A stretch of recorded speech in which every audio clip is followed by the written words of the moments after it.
இளைஞர்கள் சமுதாயத்தில் இருக்கக்கூடிய இளைஞர்களுக்கு தனக்கு வர வேண்டிய சலுகைகள் மறுக்கப்படுகிறது, தனக்கு உரிமைகள் கிடைக்காமல் இருக்கிறது. ஒரு 10.5% இடஒதுக்கீட்டிற்காக மிகப்பெரிய போராட்டம் நடத்தி கொண்டிருக்கிறோம். இதை பெற வேண்டிய அவசியம் இருக்கிறது.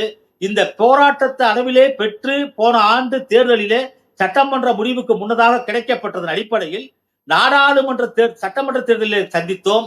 நாடாளுமன்ற தேர்தலில் வேறு களம் காண வேண்டிய நிலை ஏற்பட்டது. அதனால் ஏற்பட்ட சரிவு கட்சியினுடைய அங்கீகாரம் போயிருக்கிறது. நாடாளுமன்ற உறுப்பினர்களை இழந்திருக்கிறோம். தேர்தலிலே மிகப்பெரிய தோல்வியை சந்தித்திருக்கிறோம். எனவேதான் 3 ஆண்டுகள் இந்த கட்சியை உன்னுடைய தலைமையின் கீழ் விட்டதின் விளைவாக இது போன்ற பின்னடைவுகளை சந்தித்திருக்கிறது கட்சி. எனவே நீ சற்று அமைதியாக இரு, நான் கட்சியை நடத்துகிறேன், நான் மீண்டும் இந்த கட்சியை எழுச்சி பெற செய்ய வேண்டும் என்கிற அவசியம் ஏற்பட்டதன் அடிப்படையில் தான் மருத்துவர் ஐயா அவர்கள் செயல்பட்டுக் கொண்டிருக்கிறார். ஆனால் மருத்துவர் சின்னையா அவர்கள் தலைமை பொறுப்புக்கு நான் வந்த பிறகு மீண்டும் நான் ஒதுங்குவதிலே அர்த்தம் கிடையாது.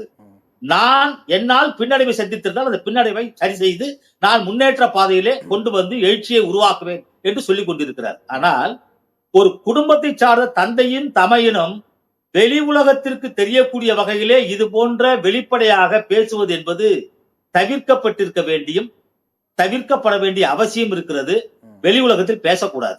அது மட்டுமல்ல, தனக்கு பிறகு இந்த கட்சியை வழிநடத்தக்கூடிய தன்னால் அடையாளம் காட்ட மாற்றம் முன்னேற்றம் என்று அடையாளப்படுத்தி தமிழக முதல்வர் வேட்பாளராக தன்னால் அடையாளம் காட்டப்பட்ட தன்னுடைய மகனை ஒரு பொது வெளியிலே பத்திரிகையாளர் சந்திப்பிலே அவர் தாயார் மீது தண்ணீர் பாட்டிலை வீசினார்.